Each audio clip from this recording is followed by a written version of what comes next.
ഏവർക്കും നമസ്കാരം. ശുഭകരമാകട്ടെ, ദിനം സന്തോഷകരമാവട്ടെ, സൗഖ്യകരമാകട്ടെ, അനുഭവങ്ങളും അനുഭൂതികളും നമ്മെ ഏവരെയും നയിക്കുമാറാകട്ടെ. ഒളിമ്പസ് സ്വാധ്യായത്തില് 4-ാമത്തെ അധ്യായമായ സുസ്ഥിര ജീവന ഘടകങ്ങളിൽ പലതരം പരിസ്ഥിതികളെ കുറിച്ച് നമ്മൾ പഠിക്കുകയും ഇവയെല്ലാം ചേർന്നിട്ടാണ് സമഗ്ര പരിസ്ഥിതി ഉണ്ടാകുന്നതെന്നും നമ്മൾ സംസാരിച്ചു. അതിന്റെ തുടർച്ചയായിട്ട് 5-ാമത്തെ പാരിസ്ഥിതിക മാനം ആയിട്ടുള്ള പ്രഭാവ പരിസ്ഥിതിയെ കുറിച്ചാണ് നമ്മൾ ഇന്ന് പറയുന്നത്. ഇതിന് തത്തുല്യമായിട്ടുള്ള ഒരു ആംഗലപദം നമുക്ക് കണ്ടെത്താൻ കഴിഞ്ഞിട്ടില്ല. അതുകൊണ്ട് തന്നെ പ്രതിലീനം എന്നുള്ള അർത്ഥത്തിലാണ് നമ്മൾ അതിവിടെ പ്രയോഗിക്കുന്നത്. ഒരുപക്ഷെ നമ്മുടെ തുടർന്നുള്ള ഗവേഷണങ്ങളിൽ നമ്മൾ അതിന് യുക്തമായ ഒരു പദം കണ്ടെത്തുമായിരിക്കും. ഇപ്പോൾ നമ്മൾ ആ പ്രതിലീനം എന്നുള്ള ഒരർത്ഥത്തിലാണ് പ്രഭാവത്തെ ഇവിടെ ഉപയോഗിക്കുന്നത്. അപ്പോൾ അതിനെക്കുറിച്ച് നമ്മൾ പറയുന്നത് ഈ വിധമാണ്: Human nominal environment is the connecting dimension to causations, dimensions and purposes. എന്താണ് പ്രഭാവ പരിസ്ഥിതി? നമ്മുടെ ജീവിതത്തിന് അടിത്തറയാകുന്ന ആന്തരികവും ബാഹ്യവും സാമ്പത്തികവും സാമൂഹികവുമാകുന്ന എല്ലാ പരിസ്ഥിതികളും പ്രാപഞ്ചികമായ ഒരു ഒഴുക്കിന്റെ ഒരു ചെറുഘട്ടം മാത്രമാണ്. സുസ്ഥിരമായ ഒരു വ്യവസ്ഥയുടെ പാരിസ്ഥിതിക മാനങ്ങൾ പൂർണ്ണമാകണമെങ്കിൽ അവയുടെ പൂർവോത്തര രൂപത്തിലും കാര്യകാരണ രൂപത്തിലും പ്രതിഭാസ പ്രതിലീന രൂപത്തിലും പ്രകടമാകുന്ന പ്രഭാവ പരിസ്ഥിതിയെ കൂടി ബന്ധിപ്പിക്കേണ്ടതുണ്ട്. അവയിൽ വർത്തമാന സുസ്ഥിര വ്യവസ്ഥയുടെ പൂർവ്വരൂപം അഥവാ ഉറവിടം എന്നത് മുൻ തലമുറ നിഷ്കർഷിച്ച ധർമ്മത്തിനും ഉത്തരരൂപം അഥവാ ലക്ഷ്യം എന്നത് പിൻതലമുറയെ പ്രത്യാശിക്കുന്ന കർമ്മത്തിനും അനുസരിച്ചായിരിക്കും. ഈ സുസ്ഥിര വ്യവസ്ഥയുടെ കാര്യകാരണങ്ങൾ അഥവാ ഉദ്ദേശ്യം എന്നത് തലമുറകൾക്ക് ആധാരമാകുന്ന പ്രാപഞ്ചിക ബോധത്തിന്റെ പ്രവർത്തന തത്വങ്ങൾക്കനുസരിച്ചിരിക്കും. സുസ്ഥിര വ്യവസ്ഥയുടെ പ്രതിഭാസ പ്രതിലീന രൂപങ്ങളാകട്ടെ വർത്തമാന ലോകധർമ്മത്തിന്റെ നിയോഗങ്ങൾക്കനുസരിച്ചായിരിക്കും. ഇവയെല്ലാം ബോധ്യമാകുന്ന രീതിയിലുള്ള പ്രാഭാവിക അധ്യയനവും അവയെ ആനുഭൂതികമായി ബോധ്യമാകാനുള്ള സാധനാവിദ്യകളും നിഷ്ഠയോടെ പിന്തുടരുക വഴിയാണ് ഒരു സമൂഹത്തിന്റെ സുസ്ഥിരമായ ജീവിത നിർദ്ധരണിയെ കൽപ്പിച്ച് നിർവഹിച്ച് വിന്യസിക്കാനാകുക.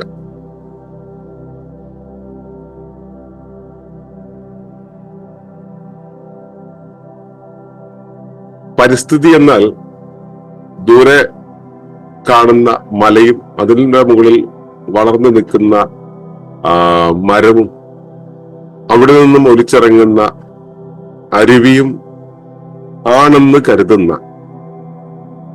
പരിസ്ഥിതി വിശ്വാസികൾക്ക് ബോധ്യപ്പെടാൻ നല്ല ബുദ്ധിമുട്ടുള്ള ഒരു ഏരിയ ആണ് നമ്മളിവിടെ സംസാരിച്ച നോമിനൽ എൻവയോൺമെന്റ് അഥവാ പ്രാഭാവിക പരിസ്ഥിതി അല്ലെങ്കിൽ പ്രഭാവ പരിസ്ഥിതി എന്ന് പറയുന്നത്.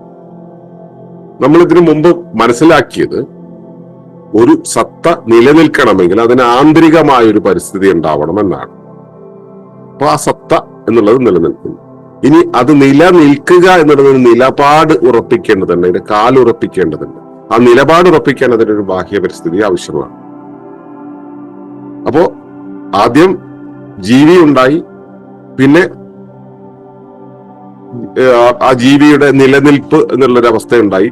ഇനി അതിന് ജീവിതം ഉണ്ടാകണം. ജീവിതം ഉണ്ടാകണം എന്ന് പറയുമ്പോൾ അതിന്റെ ജീവസന്ധാരണം നടക്കും. അവിടെയാണ് ജീവിതം ഉണ്ടാവുക.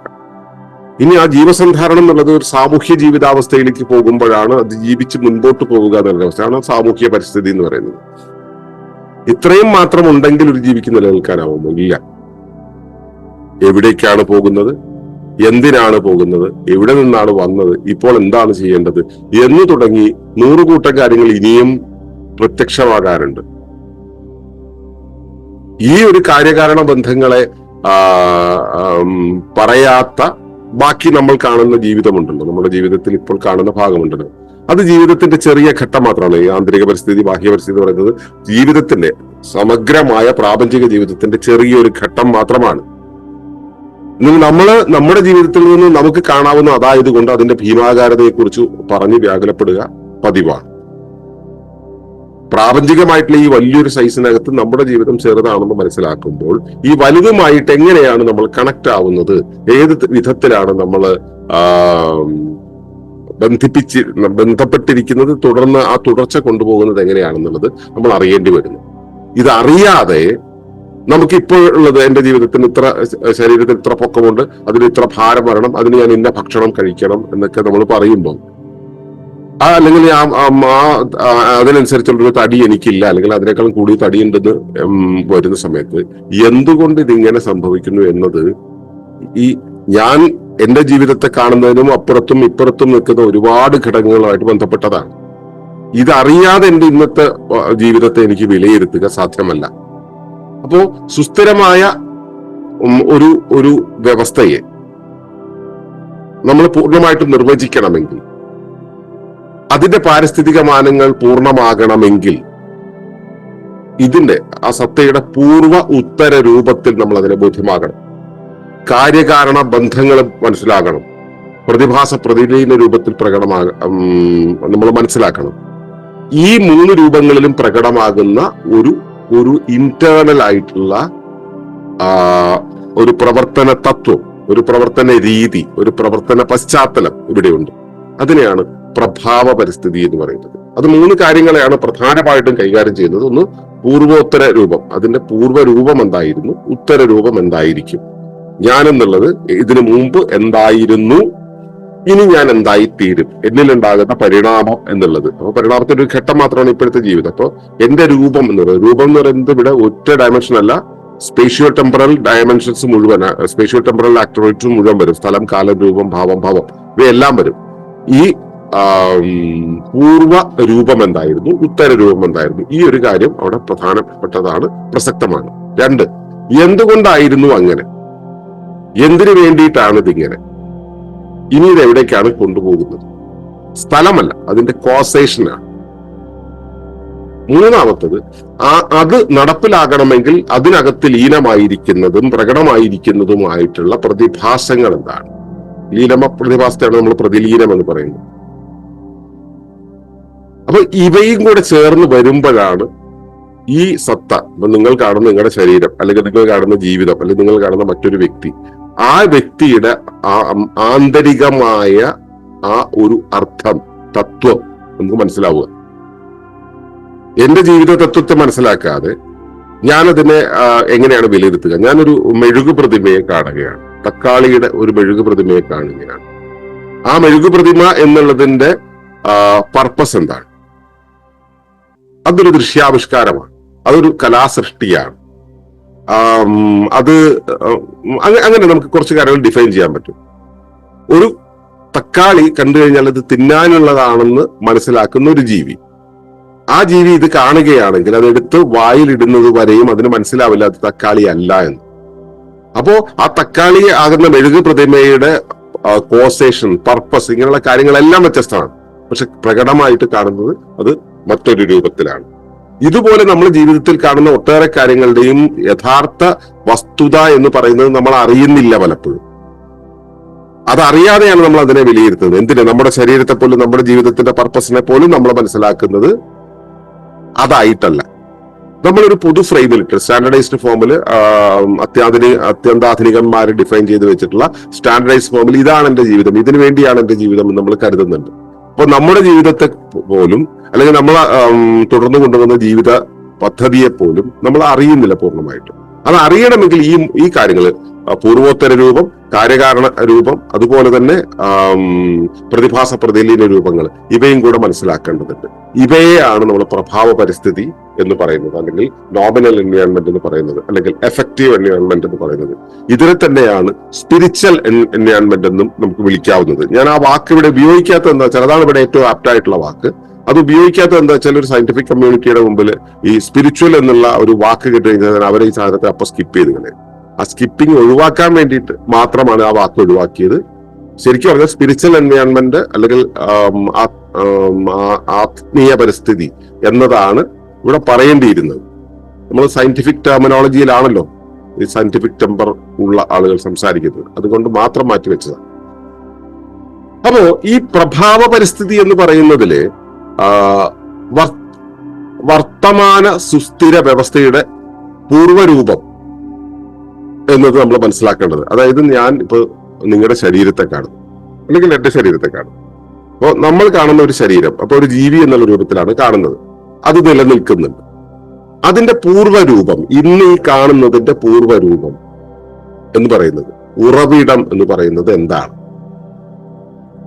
അതിന് മുൻ തലമുറ നിഷ്കർഷിച്ച ഒരു ധർമ്മ വ്യവസ്ഥയുണ്ട്.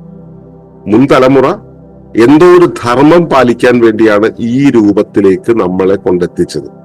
മുൻ തലമുറ എന്ന് പറയുമ്പോൾ അത് എന്റെ മാതാപിതാക്കൾ തന്നെ ആകണമെന്നില്ല. ഈ പ്രാപഞ്ചിക സംവിധാനത്തിന്റെ എനിക്ക് മുമ്പ് എന്റെ കണ്ണിന്റെ ഫ്രെയിമില്, എന്റെ ബോധത്തിന്റെ ഫ്രെയിമിൽ പെടാതെ പോയ, ഞാൻ ഉണ്ടാകുന്നതിന് കാരണമായ ആ കാര്യങ്ങൾ എന്തെല്ലാം, അവയ്ക്ക് ഇവിടെ പ്രാപഞ്ചികമായ ഒരു ധർമ്മവുമായി ബന്ധമുണ്ട്. അപ്പോ മുൻ തലമുറയാണ് അത് നിഷ്കർഷിച്ചിട്ടുള്ളത്. മുൻ തലമുറ എന്ന് പറയുമ്പോൾ എന്ത് റേഞ്ചിലേക്ക് വേണേ പോകാം. പ്രപഞ്ചം ഉണ്ടായ കാലം മുതലുള്ള ബോധത്തെ കുറിച്ചൊക്കെ നമുക്ക് ചിന്തിക്കാം. ആ മുൻ തലമുറ നിഷ്കർഷിച്ച ധർമ്മത്തിനും, ആ ധർമ്മമാണ് എന്റെ പൂർവ്വരൂപത്തെ ജനറേറ്റ് ചെയ്തത്. അപ്പൊ ധർമ്മം എന്ന് പറയുന്നത് ഒരു വസ്തുവല്ല, അതൊരാവശ്യമാണ്, അതൊരു ഉത്തരവാദിത്തമാണ്. അപ്പോ വസ്തുവോ ആവശ്യമോ ഉത്തരവാദിത്തമോ അല്ല, വസ്തുവല്ലാത്ത ആവശ്യമോ ഉത്തരവാദിത്തമോ ആയിട്ടുള്ള ആ ഒന്നാണ് ധർമ്മം. ആ ഒന്നാണ് എന്റെ ശരീരത്തിന് പൂർവ്വരൂപം നൽകിയത്, എന്റെ ഉറവിടമായത്. അപ്പോ അതിനനുസരിച്ചാണ് എന്റെ ഇന്നത്തെ രൂപം ഉണ്ടായിട്ടുള്ളത്. എന്റെ രൂപം എന്ന് പറയുമ്പോൾ ഈ മെഴുകു പ്രതിമയുടെ ഘടനയല്ല ഞാൻ ഉദ്ദേശിച്ചത്. ഇപ്പോൾ എനിക്കുള്ള രൂപം, ഞാൻ മനസ്സിലാക്കുന്ന രൂപം, ഇത് എനിക്ക് സിദ്ധിച്ചത് എന്റെ മുൻ തലമുറയെ നിഷ്കർഷിച്ച ധർമ്മത്തിനനുസരിച്ചാണ്. ഇതാണ് പൂർവ്വരൂപം. ഉത്തരരൂപമോ? ഉത്തരരൂപം എന്ന് പറയുന്നത് ഞാൻ ജീവിതത്തിൽ ജീവിച്ച് ഈ ശരീരം കൊണ്ട് എങ്ങോട്ടേക്കാണ് പോകുന്നത്, അതാണ് എന്റെ ലക്ഷ്യമെന്നത്. അപ്പോ ഉത്തരരൂപം എന്ന് പറയുന്നത് ആ ലക്ഷ്യത്തിലേക്കുള്ള പോക്കാണ്, ആ ലക്ഷ്യമാണ്. ജീവിതത്തിൽ ഞാൻ എത്തിച്ചേരാൻ പോകുന്ന ശരീര നിർമ്മിതി, ശരീരഘടനയാണ്. അതാണ് ഉത്തരരൂപം. അത് പിൻതലമുറയെ പ്രത്യാശിക്കുന്ന കർമ്മത്തിനനുസരിച്ചായിരിക്കും. നമ്മൾ മുൻതലമുറയുടെ ധർമ്മത്തെക്കുറിച്ച് പറഞ്ഞു. ഇനി മുൻതലമുറയെ പ്രത്യാശിക്കുന്ന കർമ്മം. കർമ്മങ്ങൾ എന്ന് പറയുന്നത് എന്താണ്? ധർമ്മം നടപ്പിലാക്കാൻ നമ്മൾ ചെയ്തതാണ് കർമ്മം. ഈ കർമ്മം എന്ന് പറയുന്നത് പിൻതലമുറയെ പ്രത്യാശിക്കുന്ന കർമ്മമാണ്. പിൻതലമുറയെ പ്രത്യാശിക്കുന്ന കർമ്മം എന്ന് വെച്ചാൽ ഈ പിൻതലമുറ എന്താകണം എന്നുള്ള ഒരു പ്രത്യാശ, എന്റെ തോന്നൽ, എന്റെ ചിന്ത, ആ പ്രത്യാശയാണ് അതിന് കാരണമാകുന്നത്. പ്രത്യാശിക്കുന്ന കർമ്മം. അപ്പൊ ഞാനിപ്പോൾ എന്ത് കർമ്മം ചെയ്യുന്നു? കർമ്മം ചെയ്യുന്നു എന്നുള്ളത് പ്രത്യാശിച്ചുകൊണ്ടാകാം, പ്രത്യാശിക്കാതെയാകാം. പക്ഷെ പ്രകൃതിയിൽ ചിലപ്പോൾ ആ ഞാൻ ചെയ്യുന്ന കർമ്മത്തിന് ആ ഒരു പ്രത്യാശയുടെ പിൻബലം ഉണ്ടായിരിക്കാം, ഞാൻ അറിയാത്തതായിരിക്കാം. എന്താണെങ്കിലും ഞാൻ ചെയ്യുന്ന കർമ്മം, ഈ കർമ്മമാണ് പിൻതലമുറയെ, ഇനി വരാൻ പോകുന്ന ഒരു അവസ്ഥയെ രൂപീകരിക്കുന്നത്. അപ്പോ എന്റെ പൂർവ്വരൂപം എന്ന് പറയുന്നത് മുൻ തലമുറ ഇവിടെ ക്രിയേറ്റ് ചെയ്ത് വെച്ചിട്ടുള്ള ധർമ്മത്തിനും, ഉത്തരരൂപം എന്ന് പറയുന്നത് ഞാൻ ചെയ്യുന്ന അല്ലെങ്കിൽ എന്റെ തലമുറകളിലൂടെ ഞാൻ ചെയ്യുന്ന കർമ്മത്തിനും, ആ കർമ്മം പ്രത്യാശിക്കുന്ന കാര്യത്തിന് വേണ്ടിയും അനുസരിച്ചായിരിക്കും. ഈ കർമ്മം പ്രത്യാശിക്കുക എന്ന് പറയുന്ന ഒരു കാര്യമുണ്ടല്ലോ. ഇപ്പൊ അതായത് എനിക്ക് നാളെ ഒരു കുഞ്ഞുണ്ടാവുന്നു, ആ കുഞ്ഞിന് ഒരു പ്രത്യേക രൂപഘടന ഉണ്ടായിരിക്കണം. ആ പ്രത്യേക രൂപഘടന ഉണ്ടാകണമെങ്കിൽ ആ രൂപഘടനയിൽ അതിനെ പ്രസവിക്കാൻ പാകത്തിലുള്ള ഒരു ഇണയുമായിട്ട് വേണം എനിക്ക് സംയോഗം ചെയ്യാൻ. അപ്പൊ ആ കുഞ്ഞിന്റെ രൂപീകരണത്തിന് എന്തു വേണം എന്നത് എന്റെ ഇണയെ തിരഞ്ഞെടുക്കുന്ന കാര്യത്തിൽ തീരുമാനിക്കപ്പെട്ടിരിക്കുന്നു. അല്ലെങ്കിൽ അങ്ങനെ ഒരു തീരുമാനം നേരത്തെ തന്നെ പ്രീ ഡിഫൈൻഡ് ആണ് എന്നുള്ളൊരു അവസ്ഥയുണ്ട്. അതാണ് ഉത്തര രൂപം, അതായത് ജീവിത ലക്ഷ്യത്തിൽ ഞാൻ എത്തിച്ചേരേണ്ട ഒരു അവസ്ഥയെ പുനർനിർവചിക്കുന്നു എന്ന് പറയുന്നത്. കാര്യം കാരണത്തിന് കാരണമാകുന്നു എന്ന് പറയുന്ന ഒരു അവസ്ഥയുണ്ട്. നമ്മളിപ്പോ അതായത് നാളെ ഉണ്ടാകാൻ പോകുന്ന കുഞ്ഞ് ഇന്നത്തെ എന്റെ ചേർച്ചയെ നിർവചിക്കുന്നു എന്നുള്ളത്. നമ്മൾ സാധാരണ എങ്ങനെയാ, ഇന്ന് ഞാൻ ഒരാളെ കണ്ടെത്തുന്നു, അയാളുമായിട്ട് ഇടചേരുന്നു എന്നുള്ളൊരു അവസ്ഥ വരുന്നത് ഞാൻ കണ്ടെത്തിയതിന്റെ തുടർച്ചയായിട്ട് വരുന്നതാണ്. പക്ഷെ ഇവിടുത്തെ സീക്വൻസ് അങ്ങനെയല്ല. നാളെ അത്തരത്തിലൊരു കുഞ്ഞുണ്ടാകണമെങ്കിൽ അതിന് എന്ത് ചേരണമായിരുന്നോ അവയെ തമ്മിൽ ചേർക്കുക എന്നുള്ള പ്രക്രിയ ഇപ്പോൾ നടക്കുന്നു. അതാണ് പിൻതലമുറയെ പ്രത്യാശിക്കുന്ന കർമ്മം എന്ന് പറയുന്നത്. അപ്പൊ ഇപ്പൊ ഉണ്ടാകുന്ന കർമ്മത്തിന് ഫ്യൂച്ചറിസ്റ്റിക് ആയിട്ടുള്ള ഒരു എഫക്ട് ഉണ്ടാകാൻ പാകത്തിനുള്ള ഒരു റോൾ ഇവിടെയുണ്ട്. അതിനു വേണ്ടിയിട്ടാണ് ഇത് ഉണ്ടാകുന്നത്. അപ്പോ പൂർവ്വ ഉത്തര രൂപങ്ങൾ നമുക്ക് നമ്മുടെ ജീവിതത്തിൽ ഇന്നുണ്ടാകുന്നതിന്റെ പൂർവ്വ ഉത്തര രൂപങ്ങളുമായിട്ട് പ്രഭാവ പരിസ്ഥിതിക്ക് ബന്ധമുണ്ട്. ഇതാണ് ഒന്ന്.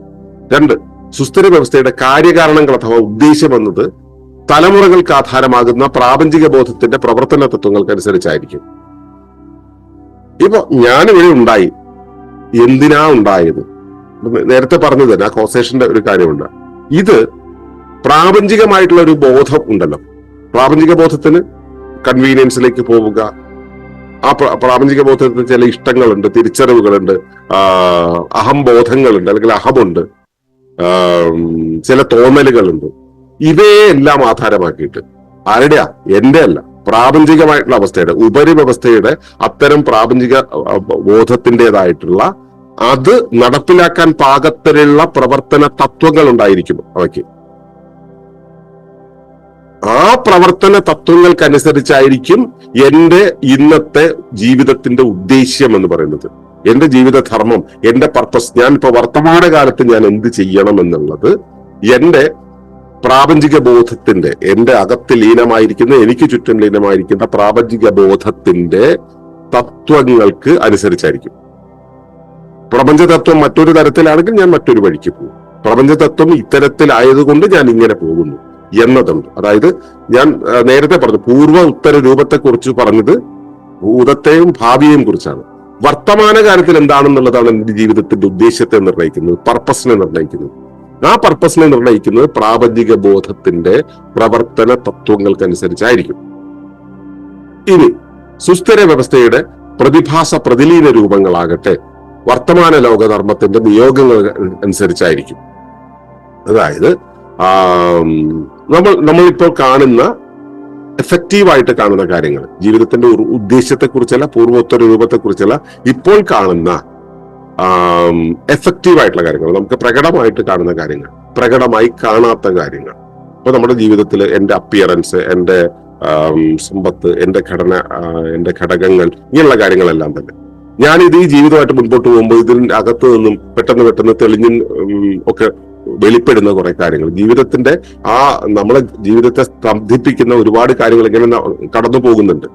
ഇവയെല്ലാം എന്താന്ന് വെച്ചാൽ ലോകധർമ്മമുണ്ടല്ലോ, എന്റെ ജീവിതം മാത്രമല്ല, ലോകത്തിന് പൊതുവായിട്ടുള്ള ഒരു ധർമ്മമുണ്ടല്ലോ. ആ ലോകധർമ്മത്തിന്റെ നിയോഗങ്ങളുണ്ട്. ഇതിങ്ങനെ ചെയ്യൂ, അതങ്ങനെ ചെയ്യുന്നു. ആരാ നിയോഗിക്കുന്നത്? പരമമായ ബോധം. ആരെയാണ് നിയോഗിക്കുന്നത്? പ്രാദേശിക ബോധത്തെ, അഹത്തെ.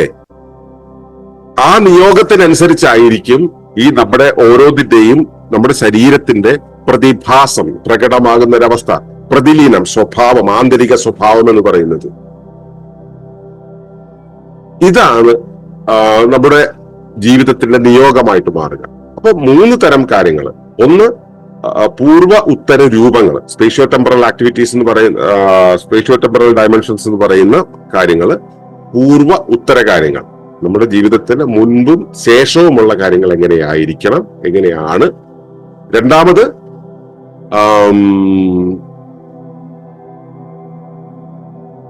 കാര്യകാരണ ബന്ധം, എന്തിനു വേണ്ടിയിട്ടാണ്, എന്തിലേക്കാണെന്നുള്ള കാര്യകാരണ ബന്ധം. 3 വർത്തമാന നിയോഗം എന്ന് പറയുന്നത്. ഈ 3 കാര്യങ്ങളും ചേർന്നതാണ് പ്രഭാവ പരിസ്ഥിതി എന്ന് പറയുന്നത്. പെട്ടെന്ന് മനസ്സിലാക്കാൻ പറ്റുന്ന ഒരു കാര്യമല്ല എന്ന് നല്ല ബോധ്യമുണ്ട്, പക്ഷെ ഇത് പറയാതെ പോകുക വയ്യ.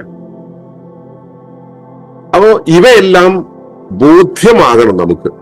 നമ്മൾ സമഗ്ര പരിസ്ഥിതിയെ കുറിച്ച് പഠിക്കണമെങ്കിൽ, സമഗ്ര പരിസ്ഥിതിയെ അടിസ്ഥാനമാക്കി ഒരു കാര്യത്തെ ഡിസൈൻ ചെയ്യണമെങ്കിൽ, പ്രകൃതി എന്ന് പറയുന്നത് ഇതിന്റെ ഇപ്പോ പ്ലാനറ്ററി ബൗണ്ടറീസ് കഴിഞ്ഞിട്ടുള്ള ഒരു അവസ്ഥയിലാണ് നമ്മൾ നിൽക്കുന്നത്.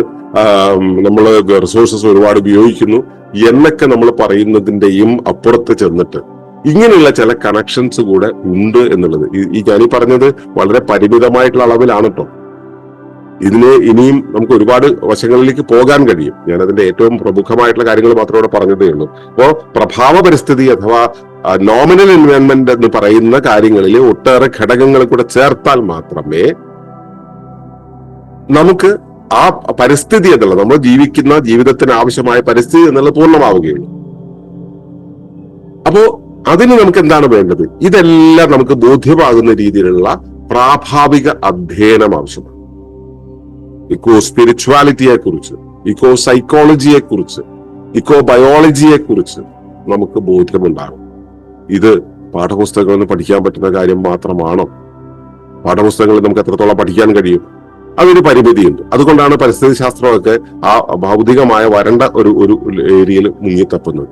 ഇതിനും അപ്പുറത്തേക്ക് പോകണമെങ്കിലോ ഇതിന് ആനുഭൂതികമായിട്ട് ബോധ്യമാകാനുള്ള പഠനം ആവശ്യമാണ്. അവിടെയാണ് സാധനാവിദ്യകൾക്കൊക്കെ പ്രസക്തി ഉണ്ടാവുന്നത്.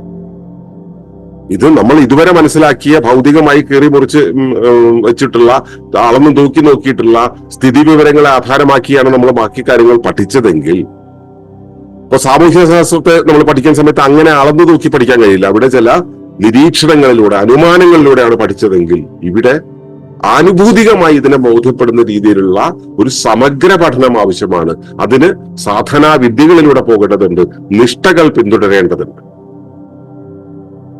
ഇങ്ങനെ പോകുമ്പോൾ മാത്രമാണ് ഒരു സമൂഹത്തിന്റെ സുസ്ഥിരമായ ജീവിത നിർദ്ധരണിയെ നമുക്ക് കൽപ്പിക്കാൻ കഴിയുക, നമുക്ക് ഭാവന ചെയ്യാൻ കഴിയുക, അതിനെ നിർവചിക്കാൻ കഴിയുക, അതിനെ വിന്യസിക്കാൻ കഴിയുക ജീവിതത്തിൽ.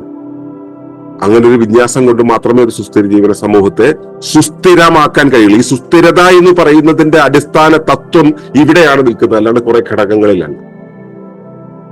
ഈ കാര്യകാരണ ബന്ധത്തിൽ, പൂർവോത്തര രൂപത്തിൽ, നിയോഗങ്ങളിലാണ് ഇത് കിടക്കുന്നത്. അവിടെയാണ് സുസ്ഥിരമാകണോ, ആകേണ്ടതുണ്ടോ, സുസ്ഥിരതയിൽ നിന്ന് വഴിമാറുന്നുണ്ടോ, സുസ്ഥിരതയിലേക്ക് തിരിച്ചു വരുന്നുണ്ടോ, പുനഃസ്ഥാപിക്കപ്പെടുന്നുണ്ടോ എന്നുള്ള കാര്യങ്ങളെല്ലാം വരുന്നത്.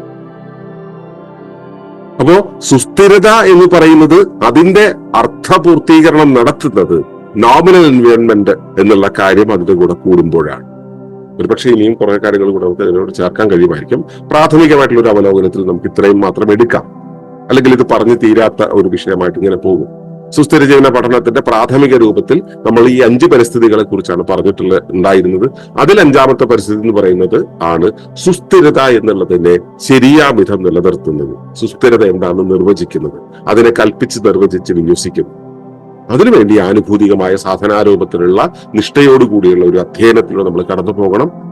അത് പുസ്തകത്തിൽ നിന്ന് വായിക്കാൻ കിട്ടുന്നതല്ല, ഏതെങ്കിലും അനുശാസനങ്ങളിൽ നിന്ന് കിട്ടുന്നതല്ല, അതൊരു സംസ്കാരമായി വളരേണ്ടതുണ്ട്. ആ ഒരു സംസ്കാരം ആയി വളരുന്നതിന്റെ നിഷ്ഠയിലേക്ക് നമ്മൾ എത്തിയാൽ മാത്രമേ ഇനി വരുന്നൊരു തലമുറയെ, വരാൻ പോകുന്ന തലമുറകളെ തന്നെ സുസ്ഥിരതയുടെ ഒരു വഴിയിലേക്ക് എത്തിക്കാൻ കഴിയുള്ളൂ. അതാണ് എല്ലാ നാട്ടിലെയും സനാതന ധർമ്മങ്ങൾ ചെയ്തിട്ടുള്ളത്. ഞാൻ പറഞ്ഞതിന്റെ വാക്യാർത്ഥം ശ്രദ്ധിക്കുക. സനാതന ധർമ്മം എന്നുള്ളത് ഭാരതത്തിന്റെ മാത്രം കുത്തകയല്ല. എല്ലാ നാട്ടിലും പ്രാചീന സമൂഹങ്ങൾ, ഷാമനിക് സിസ്റ്റംസ്, ആൻഷ്യൻ കൾച്ചേഴ്സ് എല്ലാം തന്നെ ഇത് നിലനിർത്തുന്ന സാധനാക്രമങ്ങളിലൂടെ പോയവരാണ്. അതിനെ നമ്മൾ ഫോളോ ചെയ്യുക എന്നുള്ളതാണ് സുസ്ഥിരത നിലനിർത്താനുള്ള ഏറ്റവും ഈസിയസ്റ്റ് ആയിട്ടുള്ള ഷോർട്ട് കട്ട്. നമ്മൾ അവയെക്കുറിച്ച് നമ്മൾ ഇനിയും പഠിക്കുന്നുണ്ട് അടുത്ത അധ്യായങ്ങളിൽ. ഇതോടുകൂടിയാണ് നമ്മൾ ഇന്ന് ഈ സമഗ്ര പരിസ്ഥിതിയെ കുറിച്ചുള്ള ഈ ഒരു പഠനം ഇവിടെ പൂർത്തീകരിക്കുന്നത്. സമഗ്ര പരിസ്ഥിതി എന്ന് പറയുമ്പോൾ ആന്തരിക പരിസ്ഥിതി, ബാഹ്യ പരിസ്ഥിതി, സാമ്പത്തിക പരിസ്ഥിതി, സാമൂഹ്യ പരിസ്ഥിതി, പ്രഭാവ പരിസ്ഥിതി എന്ന് പറയുന്ന 5 പരിസ്ഥിതികൾ ചേർന്നതാണ്. ഇവയാണ് സമഗ്ര പരിസ്ഥിതി. ഈ സമഗ്ര പരിസ്ഥിതി ഉണ്ടെങ്കിലാണ് ഒരു സത്തയ്ക്ക്, ഒരു ജീവിത വ്യവസ്ഥയ്ക്ക്, ഒരു സമൂഹത്തിന് സുസ്ഥിരമായിരിക്കാൻ കഴിയുക എന്നതാണ് ഈ പാഠത്തിന്റെ സന്ദേശം. ഈ സന്ദേശം ഉൾക്കൊള്ളാൻ സുസ്ഥിര ജീവന സമൂഹത്തിലെ ഓരോരുത്തർക്കും കഴിയുമാറാകട്ടെ. ഇത് നടപ്പിലാക്കാനുള്ള പ്രാപ്തി നിങ്ങളിൽ ഉണ്ടാവട്ടെ, സന്നദ്ധത ഉണ്ടാകട്ടെ എന്നാണ് എന്റെ പ്രാർത്ഥന. നന്ദി, നമസ്കാരം.